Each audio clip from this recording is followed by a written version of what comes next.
Welcome to Successful Philanthropy. I'm your host, Jean Shafiroff. This show is designed to highlight the work of philanthropic leaders here in the United States and then beyond. Today with us, Juanita Holmes. Juanita is the Chief of the Bureau Patrol of the NYPD. Let's all welcome Juanita Holmes. And Juanita, first off, it is great to have you on the show, and thank you for all you are doing. Now, I want to start with what exactly does the Chief of the Patrol Bureau of the NYPD do? So thank you so much, and thank you for having me on the show. And what the Chief of Patrol actually does is I'm responsible basically for all the operations of the New York City Police Department. And what does that look like? Anytime you make a 911 call, anytime you flag down a police officer walking by or in a vehicle, they work for me. So it's a very challenging job. They are the frontline men and women, usually the first face that you'll see. Anytime you need some assistance, you need directions in New York City. And it's truly an honor to be in this position. It's something I worked towards my entire career. I began in 1987 when there were hardly any women in New York City Police Department, very small percentage. And I worked my way and I rose through the different various ranks and culminating with Chief of Patrol. And I think it's the most rewarding position I've ever been met with. And that's because I'm responsible for public safety. Millions of people come through New York City every day, transients, whether it is tourists. And at any given time, we have over 10 million people in New York City and some of the greatest men and women out there keeping them safe. Yes, and I understand you oversee the work of about 22,000 police officers. Is that correct? So that's correct. There are some civilians in there as well, but the majority are uniformed members of the service. Now, you mentioned in 1987. And before we talk about what it was like to be a woman back then in the police force, can you talk a little bit about your work or your education before then? I understand you have a degree from Columbia Business School. I also have a degree from Columbia Business School. And I understand you went to St. Joseph's College. You are a well-educated woman. Talk a little bit more about that, please. Yeah, so growing up, I had the intentions of going into the medical field. So if you notice, my bachelor's is in science. And that's how it began. And when I joined the police department, I also would take the promotion exams here. And there's a total of 3 promotional exams post becoming a police officer. So I managed to get through the challenge of taking those exams and studying. At that time, I was also married. My daughter was 5 months old when I began in the police department. And it was very challenging, but doable. And then I just, once I was in the rank of captain, the department will pay for schooling or offer you such scholarships, which they're great about. And Columbia Business School was my decision to go and get my MBA in that particular university. And that's a very impressive education, because often when we think of the police force, we don't think of higher education on the level of an MBA. Now, when you first joined the police force, how was it for you as a woman? Well, when I first joined as a woman, it was, it was interesting because it wasn't many of us, so we would join forces, however many, women that there were in your particular academy class. But it was a very low percentage of women in the department, but much better than it was in the 60s and 70s. But it was different. I was met with some challenges where I would have a male officer and we respond to an individual's home that called for our service. And before the door can open, he would step in front of me. They thought they were protecting you.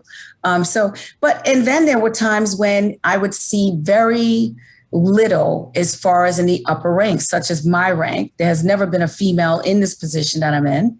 But back then we did have, I remember, one female inspector, and I was in awe to see her walk into the precinct. It felt great seeing her, that she accomplished being promoted, because after the rank of captain, It's simply based on merit. They're discretionary promotions. And I remember asking her, what is it like? How does it feel, to be at the table and have a voice? And I never forget her response. She was like, sometimes it's like you never even heard, and that was, very disappointing to me to hear that. And I remember vowing to myself, well, my voice will always be heard if I manage to accomplish the position that she had accomplished. So, my hat goes off, and much gratitude to all the women who provided the shoulders for us to stand on and move forward. And you've really done an amazing job of moving forward in the NYPD for sure. Now, I want to talk a little bit or ask you a little bit about the biggest problems confronting our city today and the country. Yeah, so I think the biggest problems confronting the city, naturally, we were met with the protests, during the summer, the past summer, and, very challenging times, large amount of people for a greater cause. People felt, especially after witnessing George Floyd's death, I should say homicide, that you had a lot of people come out of, especially the marginalized communities, feeling that they weren't policed the same, for lack of a better word. It was they weren't respected, and they wanted to be respected, and then they felt that they were talked to disrespectfully and abuse of authority, anything you can possibly think of that an officer can do. That's not what our policy and procedure is reflective of.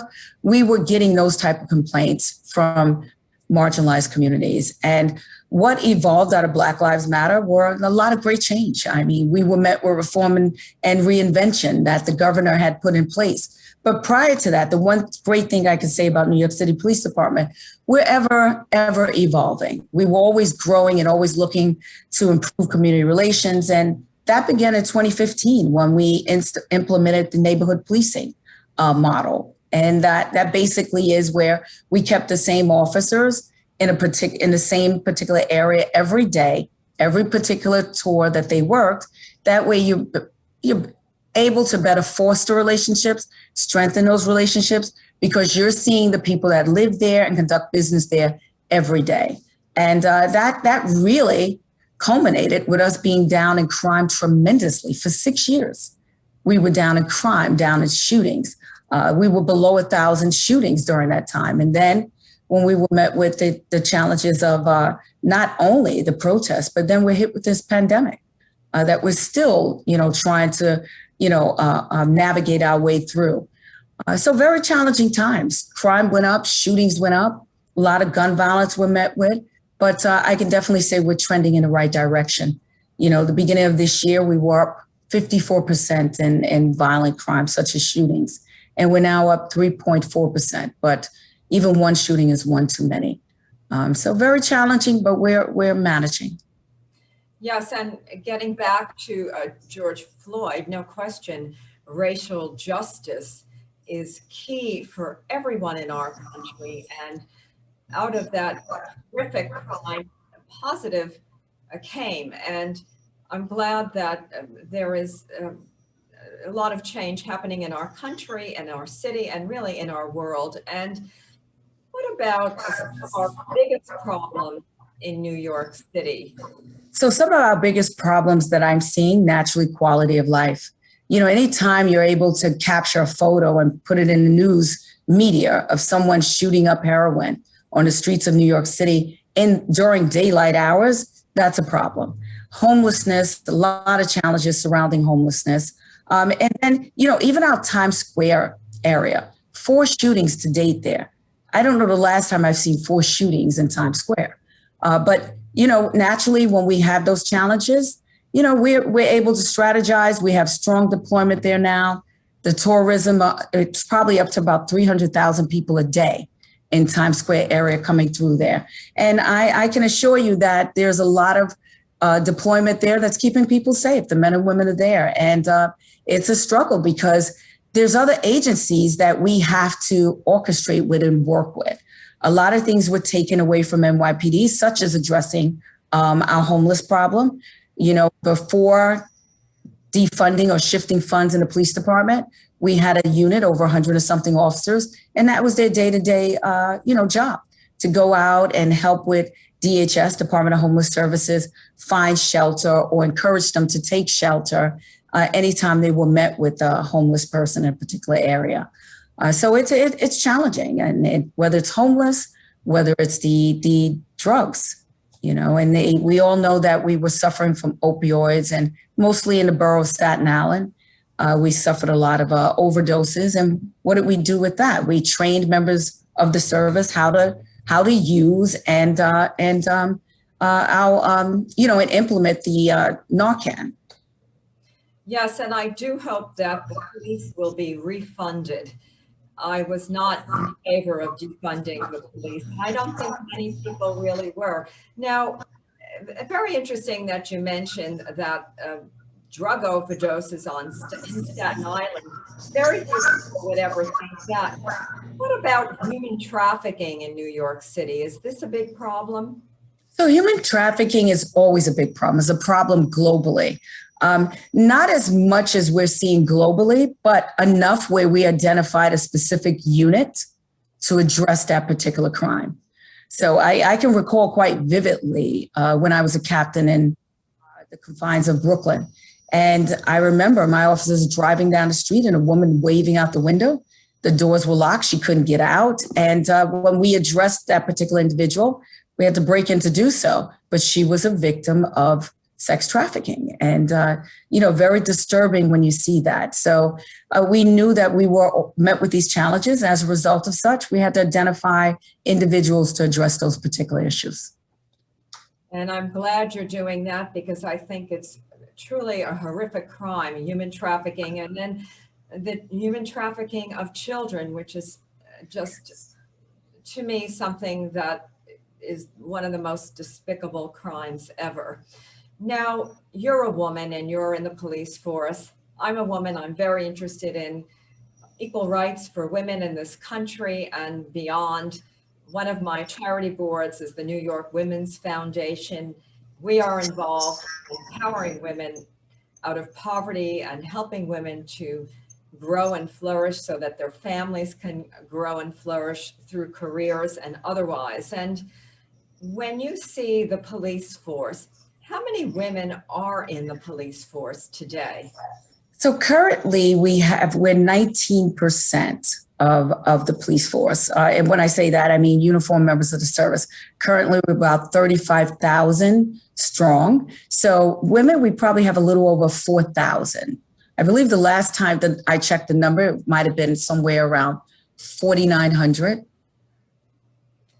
Yes. And now, is it more difficult for a woman to be in the police force than, say, a man?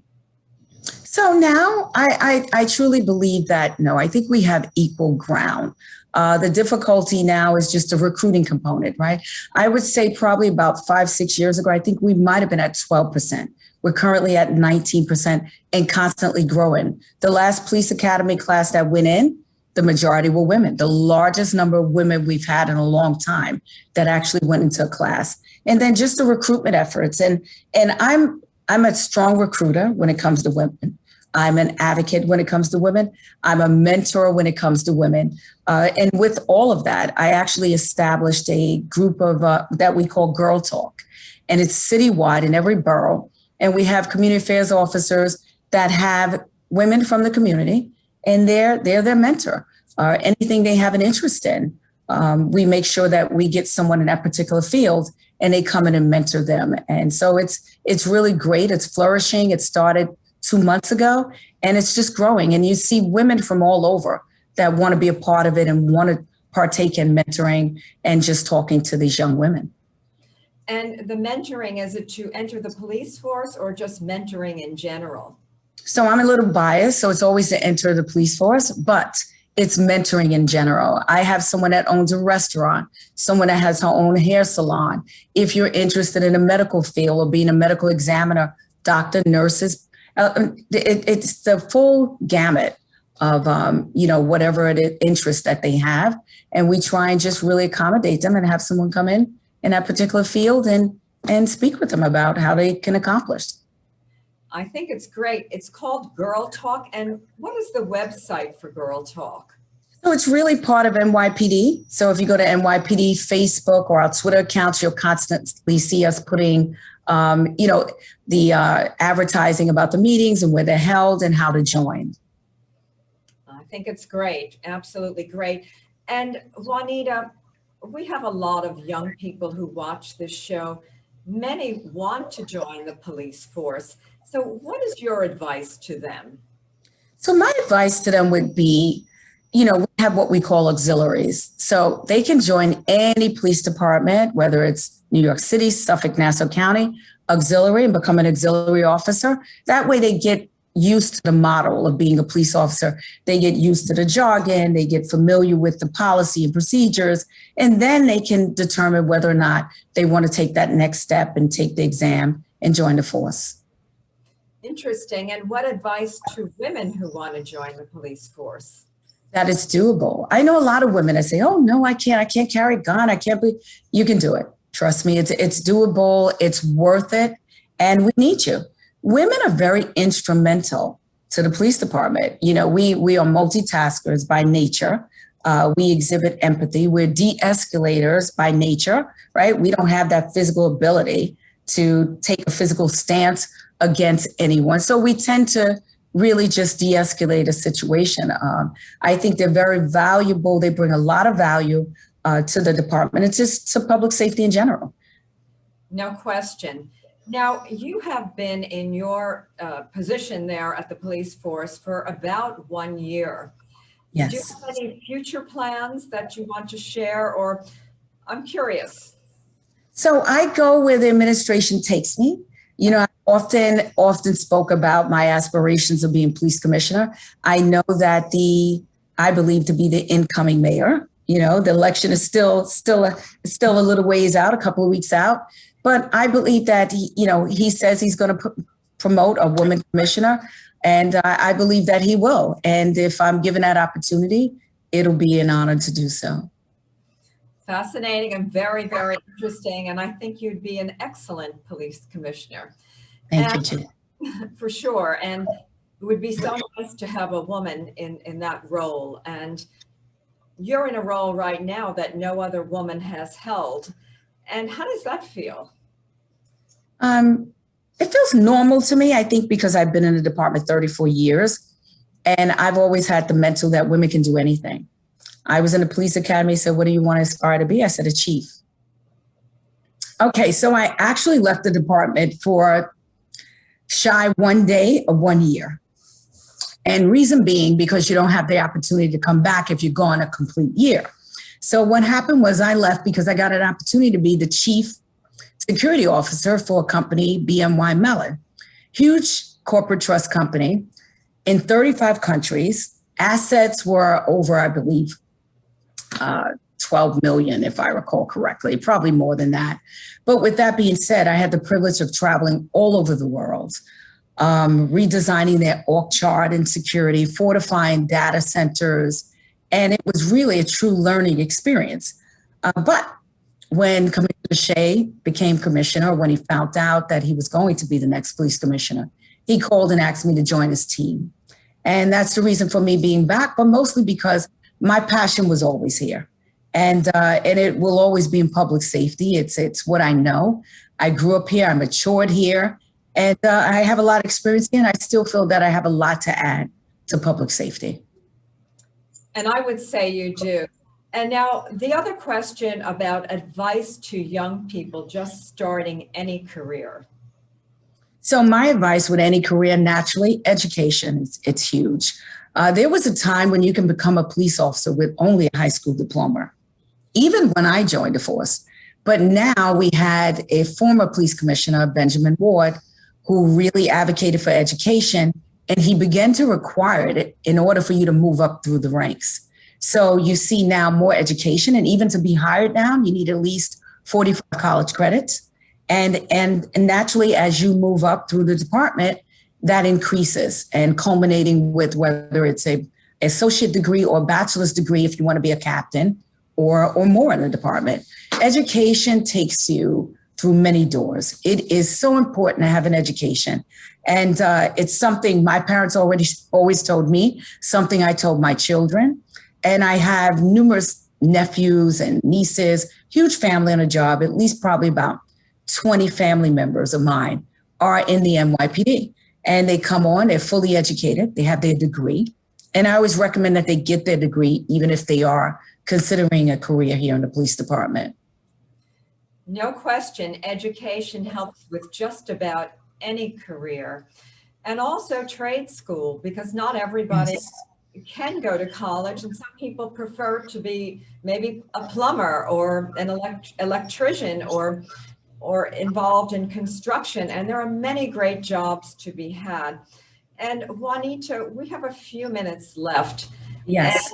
And with these few minutes left, what would you like to leave our audience with? Well, I just want to touch back on what you said about trade, because I'm always talking to young men and women. And I told them, everyone doesn't have to be a doctor. You don't have to be a lawyer, right? I know I need an electrician, right? I know people call plumbers. So I'm equally aligned with you when you say that. It's not for everyone. And a trade is a respectable profession. And it's something that's needed in anywhere. So, but with that, I really want to leave off with just public safety in general. You know, everyone's concerned about New York coming back and the vitality of the economics there. And one thing I can assure you, I'm watching the trend, and the trend is going in the right direction with public safety. We're working a lot more now with partners. We always have, but now because of the shifting of the funds and the shifting of the responsibilities, there's this public safety system that works together. And I think we're doing a great job. And I just want people to have faith. I want them to feel safe. If they want to come and tour the city, do so. If they want to partake in a restaurant or play, they should be comfortable doing so.